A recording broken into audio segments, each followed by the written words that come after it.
Time for the question and answer portion of my Assgang videos and asshole surgery videos. I am so glad to see that some of you have already had a dialogue and discussions about your situations, and this is great. This is what I want.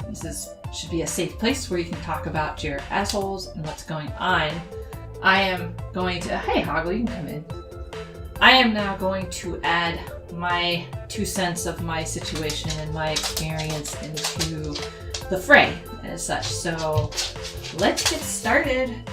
You guys have had really great questions. I'm just going to go from video to video. I know I've talked to some of you that have commented in here. Some of you have already had your procedures since we first spoke. I know some of us have spoken offline, and it's been really good to talk and hear how you're doing. I know some of you have had complications and you're working through a lot of the pain, and I really, really hope that that's going better and smoothly, especially through the holiday season. It's a very stressful time, and fissures correlate with stress.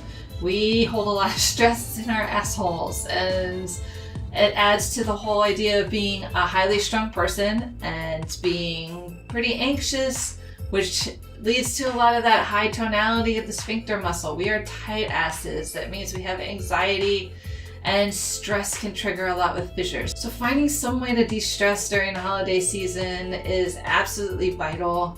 Just finding a way to de-stress in general, absolutely vital for all of us. It's super important.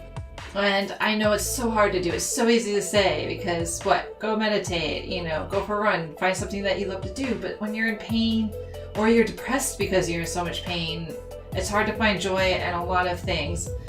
So I know for me in those hard times, I definitely had to look to some of the tools that made me feel really good, like sitting in a hot bath, or even when I was on the Percocet, it was working for me for as long as I needed it. It's hard.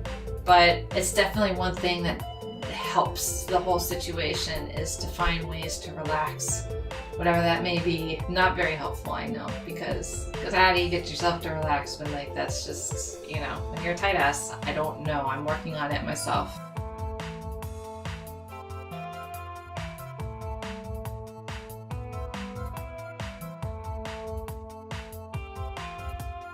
Alright, so I'm going to get into my second video here because I think there's a lot more questions going on here. I really wish I had my glasses on right now, but I don't want to stop to go get them. So pardon me while I squint at the screen. So the first one in line is Crippled Bazooka. It took 7 weeks for you to recover. Yeah, and it was gradual. The pain going away and recovering normal function took 7+ weeks. It's not as fast as an LIS from what I understand, but yeah, it took 7+ weeks till I was, I don't even know if I was fully recovered. I feel more fully recovered now, 6 months later, than I definitely did 7 weeks after the fact. Did you try diet and nitrogel internally beforehand? Oh yeah, that was when I was first diagnosed. I was given the recommendations for diet change and was given a big tube of nitroglycerin gel. However, the nitroglycerin gel was given to me from a compounding pharmacy, meaning, they built it in-house. So I have the suspicion that the nitroglycerin gel was a stronger dose than was usually prescribed because this stuff was strong. I had to use the smallest, tiniest amount, not even pea-size, half a pea-size amount on the end of a Q-tip, and then I had to put it directly into my asshole. I got super pro at that. It was like a docking scene from a sci-fi movie, trying to land that 2 to 3 times a day. And that stuff was so strong that if I put too much on, or if I got it on my fingers, I would get a massive headache because of the dilation of my vessels, and the extra blood flow would give me a pounding headache and make my heart flutter and feel weird. So it was quite the experience using this nitroglycerin gel. And I don't know if that's what you all that might have tried the gel have experienced, but it was strong. Nitrogel and diet change is supposed to take 10 weeks to heal fully. 8 years ago, I did the nitrogel and the diet change.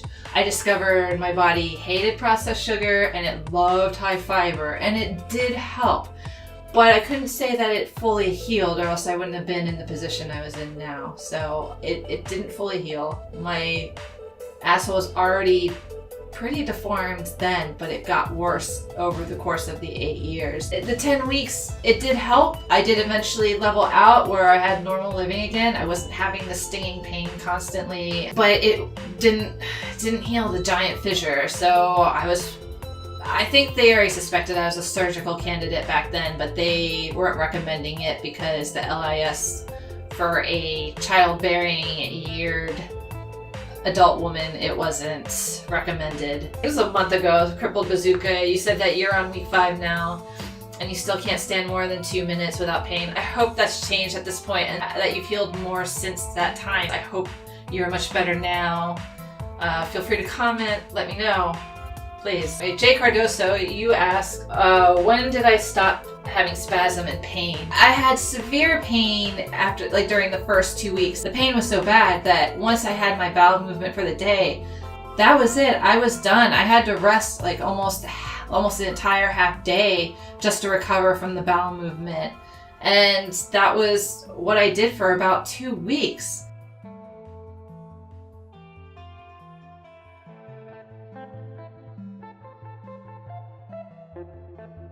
And that slowly tapered off, but it took at least 2 months till I started to feel a bit normal, and even then I still had a lot of swelling, and that was something that my surgeon had given me a gel for, this green gel called Alcortin, I think. So it was supposed to help with the itching that comes with the healing. Do you guys know what I'm talking about, the itching? It was supposed to help with that, and then it also helped with the swelling. AMS booty whip test. Hey, I just had my surgery a month ago. Gone through almost everything that you mentioned. Now it's on week 5. Slowly recovering. Week 5 seems to be a number that is coming up, a second time here.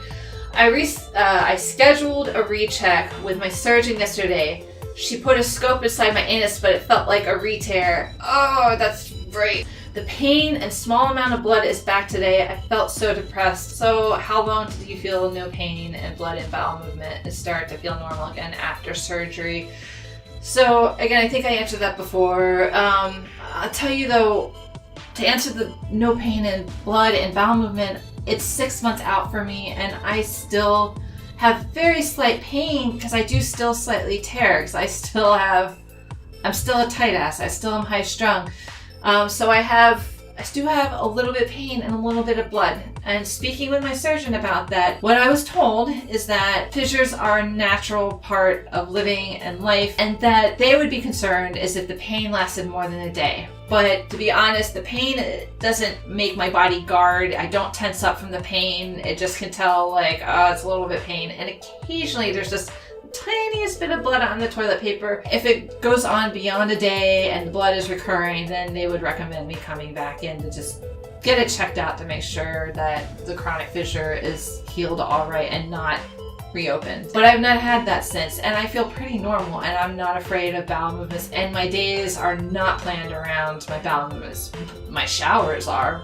AMS booty whip test, you also bring up a really good problem in the whole asshole exploration surgery scoping problem, and that is lubrication while you're being scoped. When I got the colonoscopy that kicked off this whole surgery thing, right afterwards I was swollen, I was bleeding, and I was having the spasms and pain, and my body was guarding, and I hadn't had that in a long time, and it was right after the scoping, and I had no idea what happened because the first scoping I had, I didn't have any problem like that. When I brought this up with my surgeon, she very candidly explained to me, make sure that they lube twice during a scoping, and I think that's just good all around. When anything's going up the butt, you lube. The colonoscopy tube is long and it's a hard plastic, and if you take any hard plastic thing and rub it on the skin, it makes that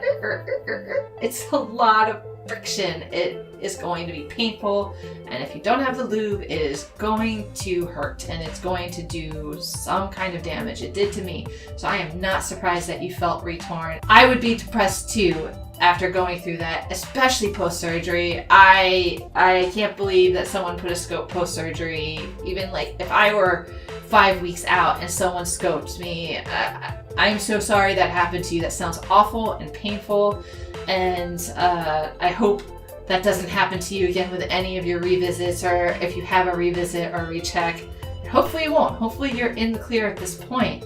You know, feel free to let me know how you're doing. Addicted here, thanks for this video. I think it's helping lots of people out there. I've been through it and I can totally relate. I hope it is helping, because this is, a lot of people have been contacting me through email and offline, and I have to say that, yeah, I think we need to talk about this stuff more. Just like a lot of things, I believe. Like on this channel, I like talking about the untalkable.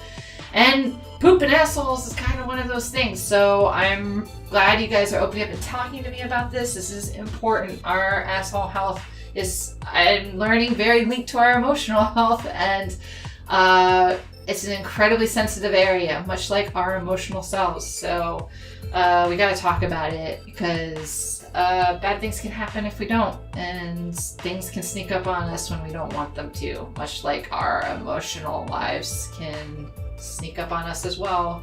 So can things like colon cancer and other bowel dysfunction. So talk about your assholes, everybody. I think I'm going to call it here, do a part 2. You guys can read through our questions and responses in the comments of some of these videos if you want, or just wait for the next video. Alright, so guys, thank you so much for these comments and questions. I'm sorry I wasn't able to get to them sooner, but life has been happening, as we all know as it does. So I hope you guys are all healing and recovering smoothly, and that you have surgeons that you trust and doctors that you trust that you can go to in times of need and pain like this. So for now, love to the hashtag Assgang. May your tubs be hot and your food full of fiber, and I will see you guys in the next video. And going to outro, see you at part 2.